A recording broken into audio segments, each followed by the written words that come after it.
Smash Ultimate is a very big game with a lot of characters, and there are some characters who feel like they have everything they need to become amazing at the game, but either don't have the results to back it up or the kits to really exemplify why they are good. And I wanted to talk about those types of characters. These characters I still think are around mid-tier because of one reason or another, and if you think they're better, there's a good reason for that, and I wanted to talk about it. But if you enjoy content like this, make sure to like and subscribe. We're going to get to 2,000 subscribers by the end of the year. That's what I hope for, and today's my birthday, so I'd appreciate if you guys liked for it, and let's get into it.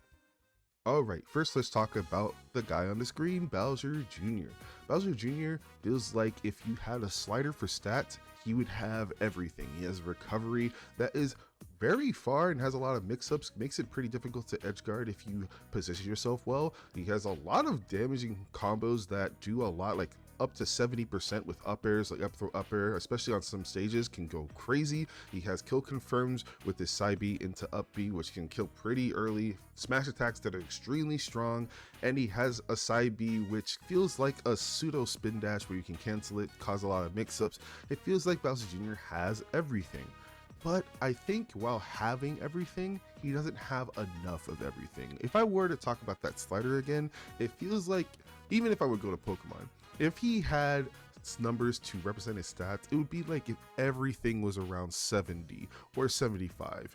Good, but not that good. Yes, he has range, but enough range to beat some characters in some situations, but not enough to deal with sword characters who can outrange him and swing through his stuff.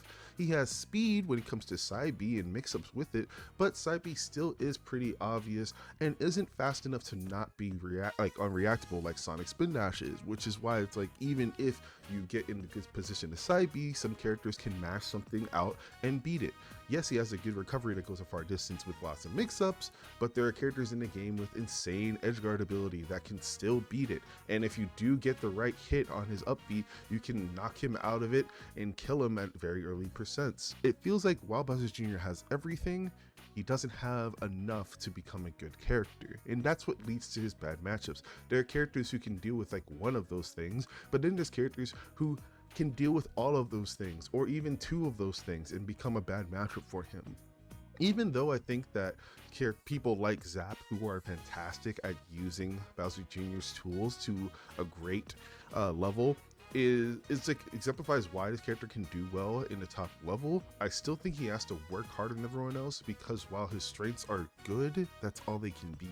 Good, not great, not broken. And his weaknesses, while okay and not that detrimental, are enough to become a bit mid, honestly. And I feel like having a character like this when you're playing in tournament just goes to show that, hey, any little bit can go a long way with this game, and you don't want to have anything be mid, especially if it's most things like Bowser Jr. Next up, we're going to be talking about Metanite, probably one of the first Luigi types we ever heard of. Of course, in Smash 4, he did have his up air combo to kill you off the top with up air, but now he has up airs to neutral beat, up airs to neutral air, up air to back airs. He still has incredible combos and advantage, and it's still terrifying when you're playing a floaty character against Metanite. You happen to play Game & Watch, you could die at 10%. You play Rosalina, still die at 10%. Ness, still die at 10%. But now fast fallers aren't even exemplified from that, because there's confirms that can kill them at early percents. It still feels like Metanite has a lot of that scare factor that he did in the olden days, where he was still not that great. I mean, he was good, he was a good counterpick character. You would see MKLeo very much exemplify that in Smash 4, but in this game it felt like there never became a Leo. Even though I still think the combos are nuts, and he has crazy recoveries, and he has a lot of mix, like he has like 4 recovery options, which is a lot to get back to the stage, but it also makes his edge guarding really scary as well. Even though he has all of that, there are things that just start piling up about him that make you realize that he's just not that crazy. First, his neutral is very, very basic. If you're not getting a grab or dash attack, you learn that, man, his range just isn't that good. He doesn't really have a way to get in without dash attacking or grabbing, and his aerials, while, you know, still being Smash Ultimate aerials, so not having that much lag, are really small. So even brawler characters can outrange him, which is a bit weird. Then you know his jump. His jump, while being very good for his combos, is really bad for his disadvantage. And it's very easy to frame trap him because he doesn't drift very far when he air dodges, which means when he goes against a juggling character, he ends up getting juggled really easily. Especially the fact with him being light, it's not a good combination. It makes his disadvantage end up being quite bad. And even those characters I talked about, like Rosalina and Game & Watch will do a ton of damage to Metanite and kill him very early. Even if he has to deal with dash attack, I still think that Game & Watch doesn't quite lose to Metanite, because when Metanite gets hit, he can't get down from up air. It's really difficult for him to get around that. It's just a situation where it feels like Metanite should be the Luigi Kazuya tier of character, but especially the characters like Diddy Kong or Duck Hunt Dog or Pikachu, or like any of these weird characters that will be able to abuse the fact that his neutral is so basic. I think it means that any matchup he wins, he can still lose if the player just becomes too obvious. He doesn't really have a cheating factor in neutral, and while advantage is very good, people forget that Luigi's neutral is just crazy. So he's not like Luigi. He's more like, I feel like he's more like his own tier. I feel like he's more like Jigglypuff than he is Luigi. Explosive advantage state, but a very meh neutral. And having a meh neutral with a disadvantage like that means that you're just going to be lackluster in the grand scheme of things. Next is a character I actually like believing in. It's Duck Hunt Dog. Duck Hunt Dog's neutral is super frustrating. With Can, Gunman, Clay Pigeon, all of that stuff just on the screen constantly, it feels so impossible to get in on Duck Hunt. It feels like finding a good Duck Hunt with a solid neutral on top of having a ton of projectiles in front of your face that you can't do anything about if you're not in position to, or you're timing to, or if you don't play one of the few matchups that can just hit through everything like Cloud. It's so suffocating.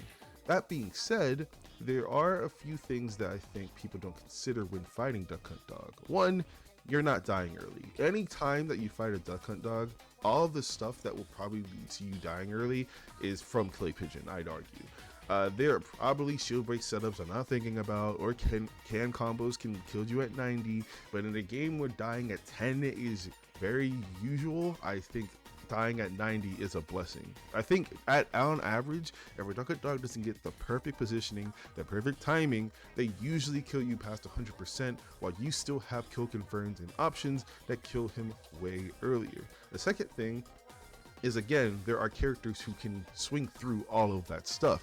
I think Cloud is probably Duck Hunt Dog's worst matchup, but there are still other matchups to consider.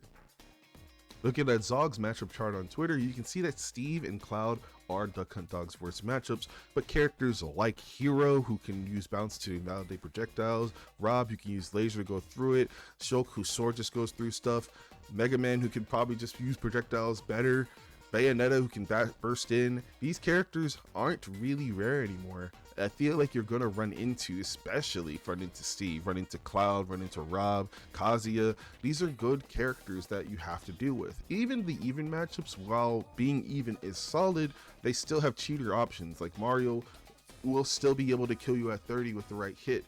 Jigglypuff can rest you, which is a funny way to put that. I love seeing that matchup. That's really funny. Game & Watch still has a crazy advantage. It's still like Ike being even is weird because Ike's not even a good character, but probably has the sword to go through things again. Palutena still has, projectiles to go in. I still think that Duck Hunt has some good matchups going in here. I mean, hard winning on Pac-Man's a big deal. Hard winning on Diddy Kong's a big deal. Hard winning on Rosalina and Peach, still a big deal. Beating, according to Zog, beating Yoshi, Roy, and Fox, still nuts.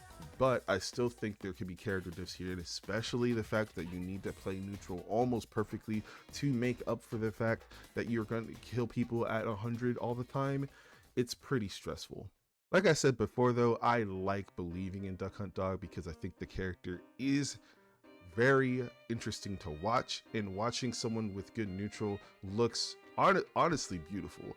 I still think annoying, but it's cool to see someone outplay someone so well, and that's why Zog's one of my favorite players to watch. But I still think if we're gonna have Duck Hunt Dog be good in a Smash game, we can't have all these characters that just go through his stuff. I had trouble trying to title this video because I think these characters can only be described as the more you play against a good one and start noticing their weaknesses, the more they become not that particular or interesting.